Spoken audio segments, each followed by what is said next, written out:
Estimado profesor, Hola, George, ¿cómo estás? muy bien, vale, todo bien, gracias a Dios. Aquí, Excelente, me contenta mucho. ¿cómo está, cómo va el día a día? ¿Cómo han transcurrido esas emociones del día a día que nos van entregando cada 20, 30 minutos nuevas noticias, nuevos acontecimientos y nos hace pensar que esto va a ser un cúmulo de noticias que van a venir desarrollando en los próximos 30, 48, 30, 45 días que nos van a tener a todos muy atentos a qué va a pasar con nuestra querida Venezuela. Así es, así es. Bueno, hoy 6 de enero, Día de Reyes en Venezuela, cuando son las 8:01 de la noche, o tiempo del este, y las 9:01 en todo el territorio de Venezuela. Damos inicio a esta transmisión en vivo a través de la plataforma de Instagram de este segmento llamado Plano Superior, porque en efecto lo que vamos a abordar en la noche de hoy tiene una importancia y una trascendencia para la vida del venezolano, la vida política y social dentro y fuera del territorio venezolano. ¿Cómo está el estado de Tennessee? ¿Hay frío por allá? No, no estamos con frío, al contrario, estamos con unas temperaturas bastante agradables, cercanas a los 60 grados, pero todo indica que la próxima semana se viene una ola de frío bastante fuerte y quizás pues tengamos la primera nevada del año. Wow. Apenas en este invierno hemos tenido una sola nevada y que fue en noviembre, empezando noviembre. Bueno, vamos a ver cómo nos va la otra semana con el frío, pero bueno, se apreciamos el frío aquí, apreciamos el clima, apreciamos todo de este país que nos ofrece tantas oportunidades. Acá en el sur de la Florida estamos a 70 grados Fahrenheit y 21 Celsius. Perfecto, me parece la temperatura ideal. Eso me recuerda mucho a la temperatura de mi querida San Cristóbal, Así es. 70 grados todo el año y bueno. Tú sí estabas en una zona con muchísimo más calor.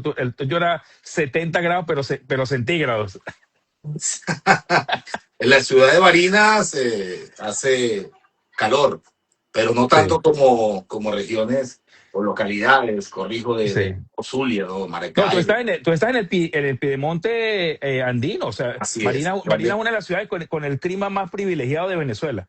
Aparte que yo tengo mucho cariño por Barinas. A mí siempre me ha parecido Barinas una ciudad muy bonita. Una ciudad Sí. muy cordial. Se parece mucho a San Cristóbal. La gente se parece mucho a la gente de San Cristóbal y tengo un especial cariño por Barinas. Mis grandes amigos en mi época universitaria eran de Barinas. Me recibieron en sus casas como un hijo más, como un hermano más y bueno, si me están viendo, creo, si me van a ver luego, pues un gran saludo a la familia Riveros que me adoptaron como su hermano en Mérida cuando estaba en mis años universitarios. Así es, hay muchos seguidores de esta cuenta, de este programa de la ciudad de Barinas y por supuesto de todo el territorio venezolano. Saludos a todos ustedes. Este live va a quedar, por supuesto, grabado y lo estaremos difundiendo en las próximas horas a todos ustedes para que compartan este análisis que vamos a hacer en la noche de hoy. Bueno, Ernesto, Entremos en captura- materia. capturaron a los dos máximos líderes del cartel de los soles. Le pusieron los ganchos a los criminales, a los mayores criminales de Venezuela, a los líderes del Cartel del Sol y del tren de Aragua y de todos los trenes que salieron hasta debajo de la tierra en nuestra amada Venezuela. Estamos muy felices y a pesar de lo que pueda pensar mucha gente, esto es un gran logro. Estas personas están tras las rejas y ayer fue un día bastante especial para los venezolanos porque pudimos ver cómo los sentaban en el banquillo los acusados y les leían sus derechos, porque también tienen derechos Eso Derecho es muy, que este régimen le ha negado a muchos presos a políticos. todos les preguntaron si necesitaban asistencia médica, les dijeron que sí, les van a dar asistencia médica, los van a tratar con respeto, que es como se debe tratar a los seres humanos, no con consideración, con respeto, porque todo ser humano merece respeto y a ellos los van a tratar con respeto. Y es una lección que le están dando, es una cachetada con guante blanco que le dieron, y por eso cuando le decían estas cosas, Nicolás Maduro y Silvia Flores bajaban la cabeza porque les debe quedar aunque sea un mínimo, un ápice de vergüenza.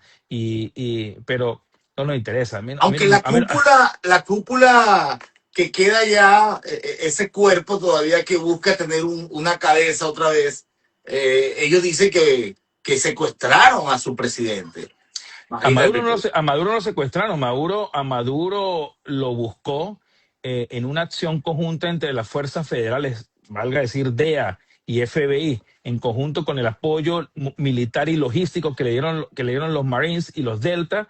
Lo buscaron porque había cometido delitos federales. Y así De- como a delitos que Manuel le, Noriega. delitos que le leyeron. ¿Cuáles son esos delitos? Son cuatro, cinco, tres, no recuerdo mucho. Son cuatro delitos que le imputaron a Nicolás Maduro y tres a Cilia. Los tres primeros que les voy a decir son los delitos que comparten ambos, que son conspiración para el desarrollo del narcotráfico, conspiración para vender cocaína a los Estados Unidos, posesión y uso de armas de guerra, y el tercero fue conspiración para la compra y adquisición y tenencia de armas de guerra. Cilia Flores comparte los tres primeros, que es narcotráfico, importación y exportación de narcóticos y la posesión de armas de fuego. Así que esto nos deja a nosotros un sabor de boca bastante dulce. Es como si nos estuviéramos comiendo ese dulcito de lechosa que en Navidad nos preparan nuestras abuelas, pero nos lo comimos en enero. Entonces el dulcito de lechosa lo dejamos para enero. Pero bueno, estos criminales le fueron impuestos los cargos y aunque fueron tratados con respeto, fueron tratados como unos criminales. Los sentaron en el banquillo los acusados, y cuando intentaban usar o abusar como lo hacían en Venezuela, del poder, y contestar más allá de lo que el juez les preguntaba, le decía: usted se sienta, usted se calla y usted responde lo que le están preguntando. ¿Cómo se llama usted? Y lo demás no me importa. Limítese a responder lo que le estamos preguntando. Entonces el juez dejó muy claro que es un hombre con autoridad, es un hombre muy humano, es un hombre que es conocido por su bondad, por su buen trato al enjuiciado, pero con una mano firme, y con un sentido de la justicia bastante agudo, porque es un hombre que viene de una familia ortodoxa judía, y entiende muy bien que el orden debe existir, debe prevalecer, y que la justicia está por encima de todo, y entiende también que para que en Venezuela haya paz, tiene que haber justicia. Ernesto, esto está muy reciente, la captura de Nicolás Maduro y Silvia Flores, máximos líderes del cartel de los soles. Está muy reciente, ciertamente. Bueno, eso ocurrió en la madrugada del 3. Tantos memes que hay, ¿no? Que estos fugitivos han recorrido miles o cientos de miles de millas, de kilómetros de un sitio a otro, ¿no? En poco tiempo. Eh, Bueno, pero ya recorrieron tantas millas que le están enviando las tarjetas a los de American Airlines para ver si pueden darle dos vueltas al mundo, porque los recogen en Caracas, los llevan al Mar Caribe, del Mar Caribe los llevan a Guantánamo, a Puerto Rico, de Puerto Puerto Rico los Rico, llevan Puerto Rico. de Puerto Rico a Guantánamo, de Guantánamo conocen las bellas instalaciones de la cárcel de Guantánamo, de ahí los llevan a la Florida, y de la Florida vuelan directamente a Nueva York, así que han acumulado una cantidad importante de millas. Yo creo que les dieron sus merecidas, cortas y muy precisas vacaciones en medio de la oscuridad Todo un top turístico, porque es que que le Maduro da. tenía mucho tiempo que no venía para acá. Lamentablemente que no disfrutó de esas vistas tan hermosas que ofrece el Caribe, y volar sobre el Pacífico y el Atlántico, porque tenía unos lentes que le impedían la visión, porque así lo establece Oye, pero eso no el eran los protocolo de lentes del detención. super bigote. Eso no eran los lentes bigote. Y mucha gente pensó que eran unos lentes de DJ, que iba a hacer algún feature con Bizarrap, pero no. El hombre le pusieron los lentes, le pusieron las esposas en los pies, le pusieron las esposas en las manos y le taparon los oídos y le dijeron, usted aquí no habla, no escucha y no se mueve. Así que usted limítese a estar sentado en esa silla porque le espera un largo viaje. Ok. Eso, maravilloso. Yo creo que ya se acabó el show con Maduro. Iremos a saber de él dentro de, no sé, 2 o 3 meses. Pero Venezuela, el territorio venezolano, ese cuerpo del régimen represor, torturador, narcotraficante, criminal que queda todavía en Venezuela, eso sí va a dar, no, va a dar de qué hablar todos estos tiempos y por lo Mira, tanto yo creo que allí deberíamos enfocar porque hay mucha incertidumbre, hay mucha especulación por las redes sociales, incluso dirigentes políticos de alto perfil que, bueno, están repitiendo muchas cosas, no se han detenido a analizar, a revisar a profundidad y tratar de ver cómo conjugan, cómo encaja la agenda que tiene esta administración y esos deseos y anhelos de cambio, esa transición que quiere el venezolano y toda su dirigencia legítima dentro y fuera del país. mira, esta gente está allá pensando que Trump les dio la oportunidad de que ellos hicieran dibujo libre. Y resulta que están bastante controlados y van a tener que meterse por el carril porque el catire Trump les va a decir, esto es lo que ustedes tienen que hacer, a esto deben obedecer, este es el plan que tenemos para ustedes y lo deben ejecutar. Así que a la señora Delcy, que había dicho que no se iba a juramentar en la Asamblea Nacional, que ella se iba a juramentar en el Tribunal Supremo de Justicia, le dijeron, ese acto fue írrito, usted me hace el favor y se va para la Asamblea Nacional y se juramenta ya delante del cuerpo legislativo del país y delante de toda la gente que le tiene muchas ganas, porque la gente, el carómetro que había en el Palacio Legislativo era increíble. Ahí no hubo muestras de cariño, ahí no hubo muestras de amor por la interina, sino que ahí lo que hubo fue un velorio, porque este fue el velorio de Nicolás Maduro. Entonces, nosotros tenemos que estar tranquilos porque esto yo no lo llamo la transición, esto yo lo llamo una fase preparatoria para que se inicie la verdadera transición que tendrá que ser con nuestros líderes naturales. Entonces, Por esta, cierto, esta fue Ernesto, ¿y qué hacía Nicolásito ahí sosteniendo una almohada, un libro? Yo no sé qué es eso. Es que él es secretario de la Bueno, Cámara. él siempre ha sido un bolsas y ahí estaba haciendo el papel de bolsas. Yo creo que Lamentablemente, él estaba como marcando el estaba, espacio. Oye, eh, eh, este es el madurismo. este muchacho estaba hoy tremendamente incómodo porque cuando va a hablar, cuando en el protocolo decía que él iba a hablar en el acto y Jorge Rodríguez le dijo, no habla Nicolás, no habla Nicolás. Y lamentablemente la cámara lo enfoca cuando él le está diciendo con el dedo, aquí no vas a venir a hablar. Y cuando Delcy se le acerca, le dice, y no me van a dejar hablar. Y Delcy lo agarra por los brazos, lo estruja y le dice, y le da su besito de Judas y quédese tranquilo, hijo.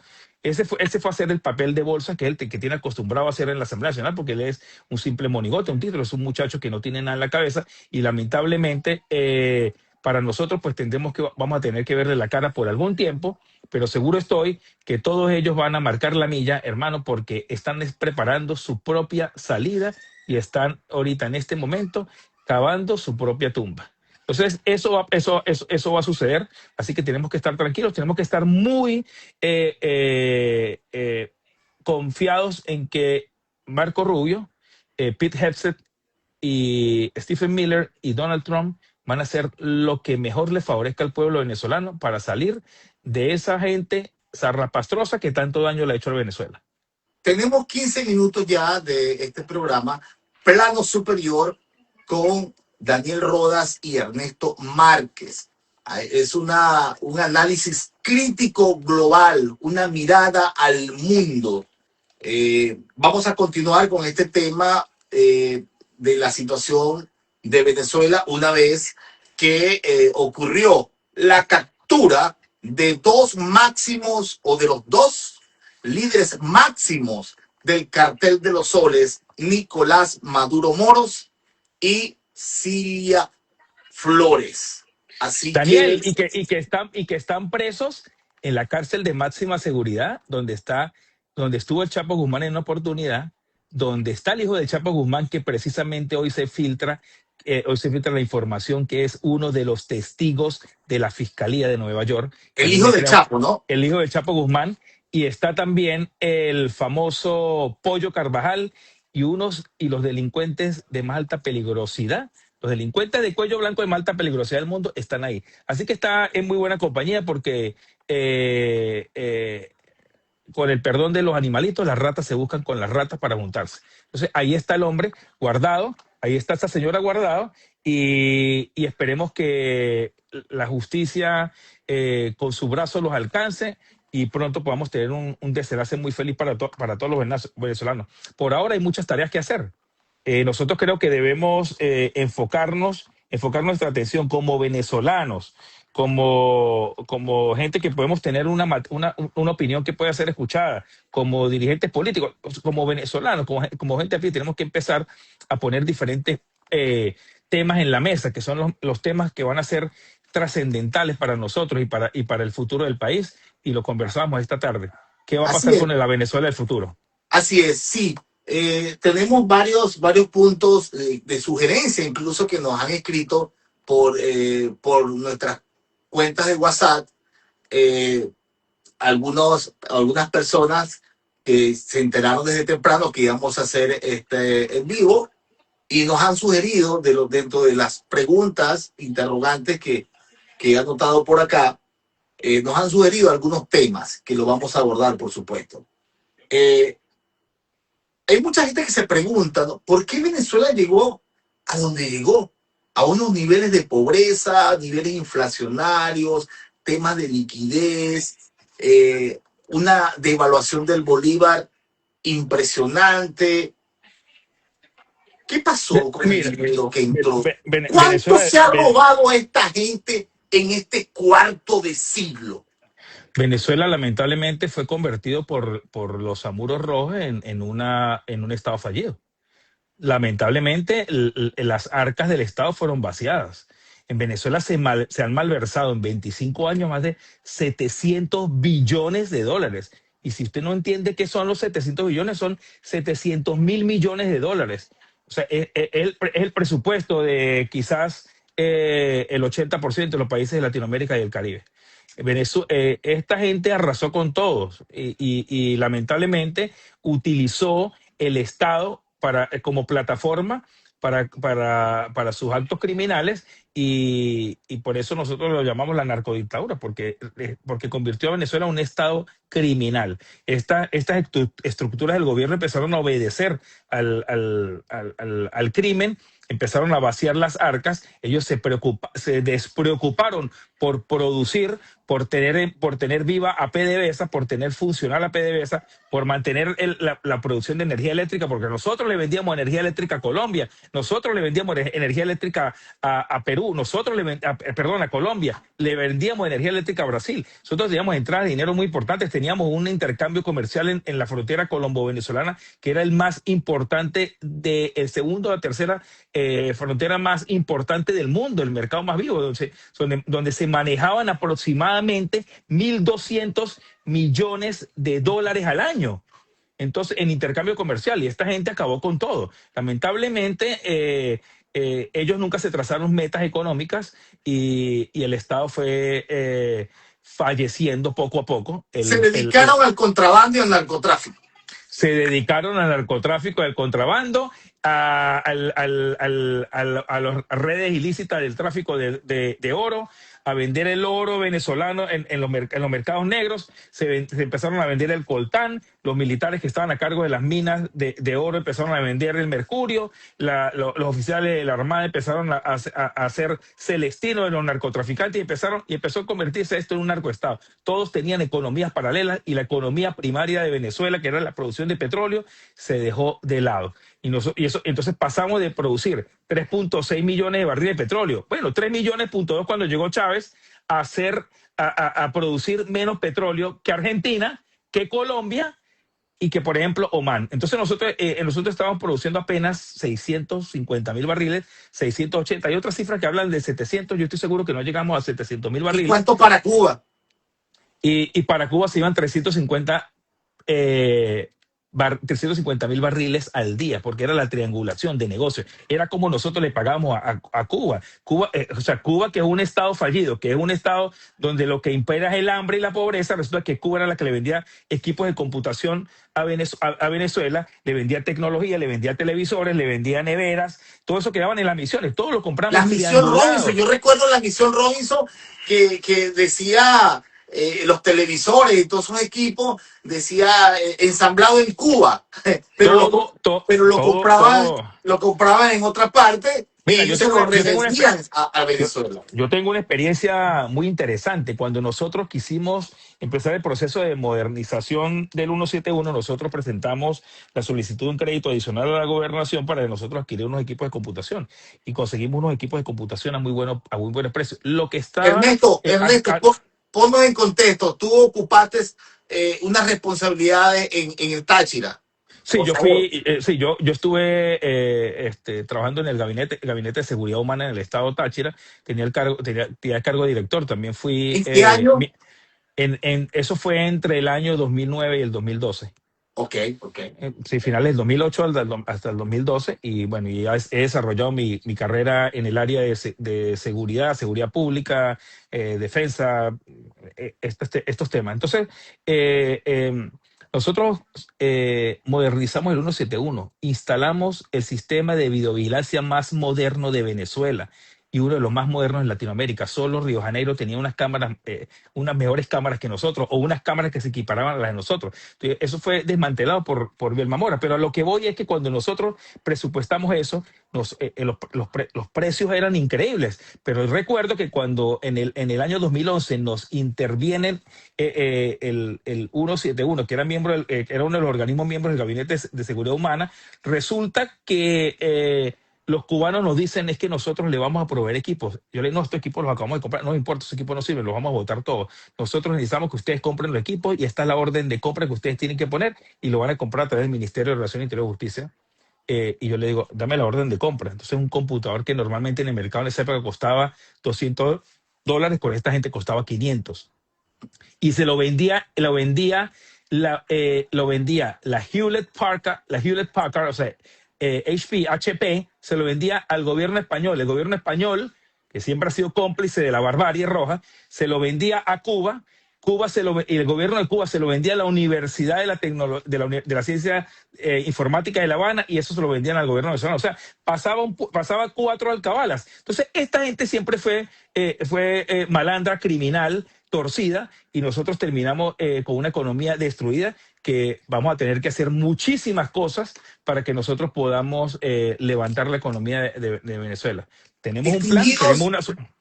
distinguidos seguidores, distinguida audiencia a esta hora en Venezuela, en Estados Unidos y en el resto del mundo. Y a los que no han podido conectarse, esto va a quedar grabado para que usted después pueda revisarlo. Este régimen que está quedando en Venezuela, este régimen es mentiroso. Es un régimen que no tiene escrúpulos. Acaban de cortar 2 cabezas de un solo machetazo, digámoslo así, a los criollos. Pero quedan más cabezas. Quedan más. Se Y está esa, implosionando el régimen. sí, y es aún más cuando debemos mantener la cohesión, la unidad democrática para enfrentar todo esto que viene. Señores venezolanos dentro y fuera del país, esto no es una transición, esto es una Fase preparatoria para la fase transición. preparatoria, esto es una continuidad controlada, Así es. supervisada, tutelada. Acaba de hacer hace menos de media hora un anuncio el presidente Donald Trump, donde informa a todos que ha convenido con Delcy Rodríguez, que es otra del miembro de la mafia, Otra delincuente. así es, que tiene acusaciones, y ya vamos a hablar de eso, Ernesto, también. Es una fugitiva. Es una fugitiva, igual que Parino López, igual que Diosdado Cabello, igual que Nicolás Maduro Guerra, Nicolásito. Bueno, Ujú. acaban de anunciar que hay un compromiso de proveer entre 30 y 50 millones de barriles de petróleo a Los van a Estados poner, Unidos. los van a poner en venta. Y no es El, regalado, eso es mentira, que se van a robar el petróleo, se lo está robando Cuba, los mira, el, rusos, presi- los chinos, los iraníes. el presidente Trump dio una lección hoy para todos aquellos que dicen que a lo único que le interesa a Estados Unidos es el petróleo. Le dijo a la gente, sabemos que el gobierno venezolano tiene entre 30 y 50 millones de barriles de petróleo. Los vamos a poner a la venta y vamos a poner al precio del mercado internacional, y ese dinero va a ser para el pueblo venezolano, y vamos a utilizar una porción también para que se puedan cubrir las expropiaciones que nunca fueron pagas a los Estados Unidos, porque hay que ser sincero, hay que ser honesto.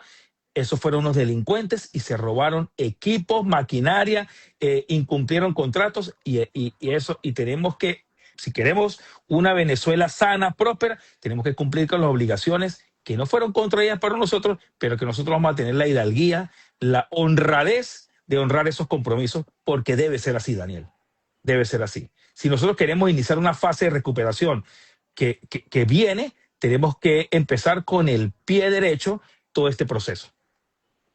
Así es, así es. Desde esta tribuna, desde este espacio, hay un tema, Ernesto y queridos seguidores, querida audiencia, hay un asunto que amerita atención inmediata y donde todos debemos enfocar las acciones. La escarcelación, me refiero a la escarcelación de los presos por razones políticas, que nunca debieron estar presos, encarcelados.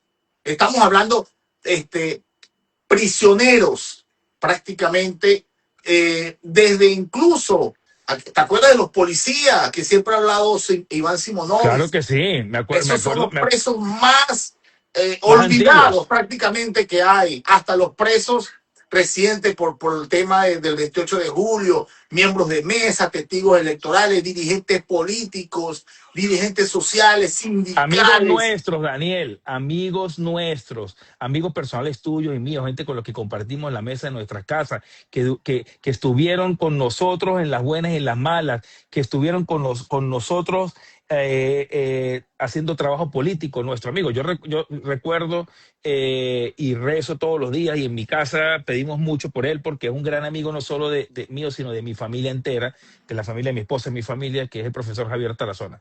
Javier Tarazona nos conocemos de que éramos unos muchachitos, y Javier Tarazona es un tipo con una conducta intachable, y está pasando las de caer en una prisión que no merece. Porque es que estos presos políticos son presos de conciencia. Esta gente tiene que ser liberada y sus causas tienen que ser sobreseídas. Y tenemos que exigir que en los próximos 10 a 15 días todos tienen que estar en la calle. Hoy Trump le dice a Delcy Rodríguez, necesito que el helicoide sea cerrado. Shut down that political prison. Tiene que cerrarse esa prisión política. Y entonces, nuestro mayor esfuerzo ahorita, y yo le pido encarecidamente a todos los venezolanos, así como estamos colocando también todos estos posts y memes y caricaturas de estos par de delincuentes esposados bajándose de un helicóptero, tenemos que empezar a partir de hoy mismo a poner en nuestras redes sociales, exigir que nuestros amigos sean liberados, escarcelados. Ahí hay un montón de gente que necesita ser liberado. Los militares, los únicos que tuvieron la voluntad y la interesa para poder alzarse contra este régimen, todos fueron reducidos y están sometidos a los más increíbles vejámenes. Creo que son una de las personas que están siendo sometidas a las torturas inimaginables por este régimen. Y obviamente todos nuestros amigos políticos, hay gente hay gente que se nos ha muerto en la cárcel. Vaya, Hay gente vaya, hay gente que se nos ha muerto en la cárcel, hay gente que se ha vuelto, que le ha dado cáncer dentro de la cárcel, se ha muerto de mengua, de pena. Hay gente Ernesto. que tiene lesiones gravísimas, que no puede moverse y tienen 2, 3 años postrados en una cama. Sí, Ernesto y querida audiencia, de verdad que nuestras más sinceras expresiones de solidaridad con todos los familiares de los presos políticos, desde el So- joven del barrio hasta el más alto dirigente social, sindical, político, partidista, gremial. En Barinas, por ejemplo, permíteme que tú nombraste a Tarazona, a Emil Brand, coordinador de 20 Venezuela, por cierto, y a muy Freddy, joven, a Freddy Superlano, eh, que sabemos, ¿no? Por lo que está pasando, incluso al ex alcalde del municipio de Barinas, José Luis Machín, para ti, sí, toda la familia de estos amigos que lo gran conocemos, amigo, claro. en Barinas y en toda Venezuela, en todo el Y aquí no, mundo, y aquí no hay hacemos, familiares de los presos políticos. aquí no hacemos distinción. En esa cárcel hay desde generales hasta estudiantes de bachillerato que siendo menores de edad fueron reducidos y sometidos a los más increíbles vejámenes y están presos. Aquí no hacemos distinción, todos son presos políticos y todos tienen que volver con sus familias lo más pronto posible. Aquí nosotros no estamos haciendo distinciones, aquí todos son nuestros hermanos y deben ser liberados de inmediato. Esa es una exigencia que debemos hacer. Así que si usted, amigo, que nos está viendo ahorita, compañero, hermano, familiar, está bien, ya ha pasado la fase de celebración. Vamos a exigir en nuestras redes sociales que nuestros hermanos, nuestros amigos sean liberados de inmediato. Están sometidos a condiciones infrahumanas. Hoy me enteré que desde el 31 de diciembre no han comido muchos de ellos. Tienen 1 semana, 2 semanas sin comer, no han tenido acceso al baño, a tomar una ducha, a tener agua potable. Los tienen castigados, especialmente ahora. Así que tenemos que levantar nuestra voz para que esta gente sea liberada, porque queremos nosotros que esta fase preparatoria, también el gobierno de Trump haga sus exigencias. Y tienen que ser cumplidas, porque nosotros como sociedad civil, como operadores políticos, como no, amas de casa, trabajadores, conductores de Uber, los que están afuera, los que están adentro, los que manejan un autobús en Venezuela, todos tenemos que hermanarnos y solicitarle también, exigirle también al gobierno del presidente Trump que tenemos que liberar a nuestros presos políticos porque están sufriendo muchísimo y son más de 2.500 personas que andan tras las rejas en Venezuela. Si nos escriben por acá, Ernesto y querida audiencia, ¿qué es lo que viene inmediatamente para Venezuela? Que ayude a aliviar, que ayude a llevar, a sobrellevar la difícil situación económica y social que sufre, que padece todos los días desde que se levanta hasta que se acuesta el venezolano. Eso es muy interesante porque eso son cosas que ya se han venido adelantando. Nuestra gente del Comando Venezuela, nuestros amigos, nuestra líder María Corina Machado, todos han hecho lobby con muchos organismos internacionales, con compañías, con empresas, con transnacionales, y el presidente Trump está conteste en eso y entiende que debe ser así. Para mí, en mi opinión, y, y, y siento que es lo que debe suceder y podemos usar experiencias comparadas como lo que pasó en Argentina. Aquí lo primero que hay que hacer es que hay que asegurar el financiamiento, hay que buscar dinero que nos permita a nosotros fortalecer nuestras reservas internacionales, hay que hacer acuerdos multilaterales con aliados, ya sea con el Fondo Monetario Internacional, con el Banco Mundial, con la Federación Andina de Comercio. Nosotros tenemos que buscar auxilio financiero porque hay que inyectarle dinero a las arcas venezolanas. hay que inyectarle no menos de 1.200 millones de dólares o sea, por ejemplo, quizás unos 12 billones de dólares para que, por favor, para que puedan en una primera etapa arrancar. Y esto es inmediato, esto es imperioso. Esto tiene que estar sucediendo en los próximos 90 días. Hay que prohibirle, hay que decirle a la señora del Cieloína, mire señora, usted me cierra la imprenta del Banco Central de Venezuela, usted le va a decir a los ingleses y a los franceses que le hacen su dinero, que aquí no, usted no vuelve a producir un bolívar más de dinero inorgánico. Aquí se acabaron los bolívares, usted me cierra el chorro y aquí tenemos que sacar de circulación ese poco de dinero que no tiene respaldo, porque nosotros no tenemos cómo respaldarlo, porque ni siquiera el oro, porque el poquito oro que teníamos, los hermanos Rodríguez se encargaron de robárselo, llevárselo en maletas, vulgares maletas, lo sacaron a Europa y tenemos que recuperar ese oro también. Pero mientras recuperamos ese oro, que es el que respalda nuestras reservas, tenemos que inyectarle dinero. Y una vez nosotros inyectemos dinero, cerremos la llave de la emisión de dinero inorgánico, aquí hay que hacer algo muy, que lo hemos venido discutiendo mucho, lo hemos venido discutiendo tú y yo, que hay que unificar una tasa de cambio. Aquí no podemos seguir con ese desorden que hay en Venezuela. Yo que soy de los Andes, resulta que en Táchira hay 5 o 6 tipos de dinero de tipo cambiario. Tú me dices que en Barinas lo mismo, llegas hasta Socopó y parece que estuviera en Cúcuta. Pero es que en Mérida también, pero entonces ahora en Mérida me dicen que en Mérida son los dólares y euros. Entonces tú vas a comprarle un café al señor, a Carlos Café, que es el muchacho que vende el café en la Facultad de Ciencia Económica y de Ciencias Jurídicas y Políticas en la Universidad de los Andes, y eso es que tú tienes que pagarle el café a Carlos en euros. Entonces es imposible. Entonces resulta que hay que unificar eso, hay que levantar gradualmente los controles.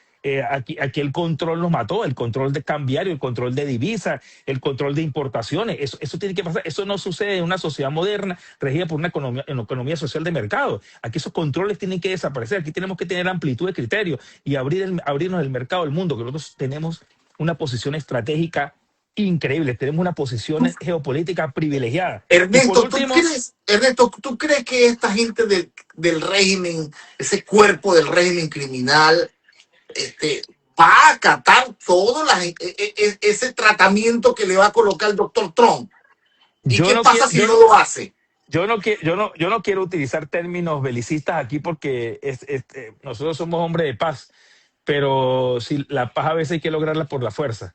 Y si esta gente no acata las instrucciones del presidente Trump, una segunda ola de ataques vendrá porque el presidente ya lo dijo. Y los tendrán que sacar a uno en helicóptero, ya sea en helicóptero o con las patas para adelante, pero tienen que hacer caso, porque Venezuela no aguanta más improvisación. Y no, Aquí se tiene que acabar, se tiene que acabar esa locura de los subsidios de papá Estado. En Venezuela hay subsidio para todo. En Venezuela hasta el que vende empanadas en la calle tiene un subsidio. Allá se inventaron las misiones a diestra y siniestra. Parecía que era el mago que se sacaba de la chistera las misiones. Misiones. Llegamos en un momento a tener hasta 70 ministerios. Eso es una locura. Nosotros tenemos que acabar con ese Estado paternalista, inútil, inocuo, que no ha servido para nada. Los Estados modernos no tienen, acaso, 10 secretarías, 10 ministerios. Pero nosotros tenemos que hacerlo. Pero lo que tú dices es muy interesante, porque esta gente va a tener que hacer caso. Porque si no hacen caso, mi hermano, el catire le va a apretar el cinturón y lo va a poner derechito en el paredón, porque aquí o se hace lo que dice el presidente Trump, lo que dicta el plan que tienen para recuperar Venezuela, o esta gente no va ni siquiera a terminar la fase preparatoria para que se empiece la transición. ¿A ti te Entonces, hace sentido de que todo esto que está ocurriendo desde la administración Trump, que ha puesto a personajes de alto perfil, como el vicepresidente, como el secretario de Estado, el secretario de Guerra, el subjefe del gabinete, frente a lo que va a ser la administración del país, o la supervisión, el tutelaje, el seguimiento, el control? ¿O era que mañana teníamos que ver cómo le transferían el poder al mundo y a María Corina? no, Venezuela es un país que tiene muchas complejidades y nosotros teníamos que asegurar la continuidad. Yo te ponía un ejemplo en estos días, tú que eres profesor y yo que soy hijo de profesores. aquí teníamos que garantizarle que a la gente el 10 y el 25 le pagaran su sueldito, así fuesen $10, $5. Aquí había que garantizar continuidad en la operatividad de nuestras industrias, en la industria básica. Aquí había que decirle a esta gente, usted se tiene que sentar conmigo, señora, y me va a decir cuánto dinero tenemos en las arcas. Usted me va a decir dónde está el oro. Usted me va a decir dónde está, cuántos empleados públicos hay en Venezuela.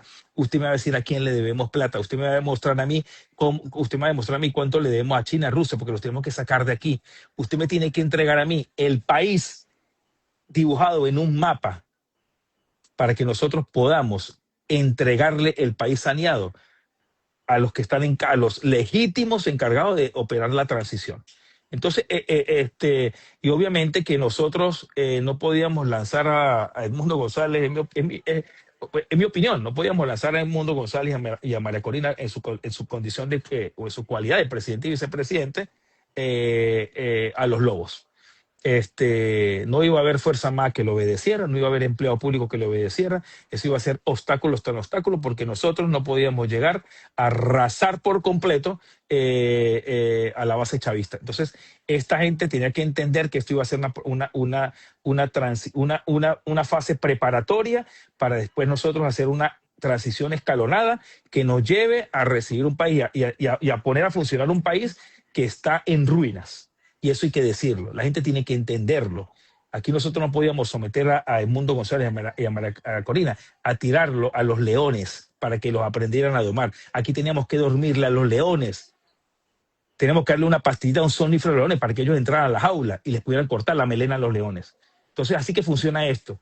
Y sé que mucha gente no lo entiende, pero creo que cada día el presidente Trump ha sido más claro en explicar cómo opera esto y cómo funcionan las cosas. Yo estoy muy satisfecho con las cosas como se están haciendo a esta hora.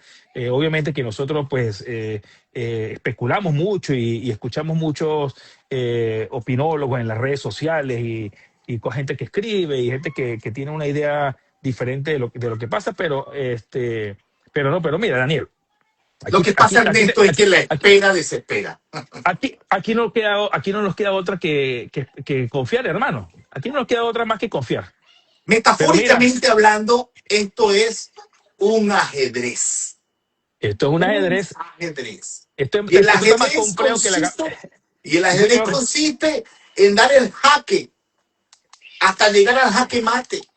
Yo le decía pero usted va anticipando jugadas. Usted no puede pensar en cosas en la inmediatez, en la emoción. No, usted tiene el tablero ahí y usted tiene que pensar. Usted está aquí hoy, pero usted tiene que pensar qué jugadas va a hacer para llegar allá. Yo venía manejando el sábado desde Kentucky hasta acá. Mi hija estaba en una competencia y mi hija en brutal. ¿Y qué le digo a mis amigas el lunes cuando me hablen de Venezuela? Yo digo, dígale que Venezuela es un país muy complejo y que está en las mejores manos ahorita, lo vamos a recuperar y va a ser el mejor país del mundo. Eso es lo único que usted tiene que decir. Hermano, estamos listos ya para cerrar. Sí, señor. Ya nos quedan escasos. Estoy muy complacido porque este es nuestro primer programa de muchos que vienen y estoy recibiendo mucho feedback. Me perdona la gente que no puedo contestarle, pero que estamos aquí no les puedo contestar. Me mandan muchos mensajes y bueno, estoy ahorita celebrando el cumpleaños de mi papá, que arriba de 75 años y bueno, pero congratulations. Pero Venezuela es tan importante que nos da espacio, le tenemos que abrir un espacio en nuestro corazón y apartar un momento para poder hablar de nuestra querida patria. Muchísimas gracias, Daniel. Un abrazo y igualito seguimos hablando. Ya esto no creo, estamos hablando que esto no puede ser solo los martes. Estos acontecimientos están corriendo todos los días, así que yo creo quizás hasta mañana podemos volver a conectarnos, pasado mañana. No sabemos qué va a pasar. No hay ningún problema. Lo cierto, amigas y amigos, es que aquí estamos. Y aquí un abrazo de la distancia, valientes, más fuertes hasta el final. Así es, seguimos luchando y estamos con ustedes a la distancia, pero presentes en los corazones de cada uno de los venezolanos. Un abrazo, hermano, se te quiere mucho, estamos en contacto. Hasta luego. Mucho. Dale, pues.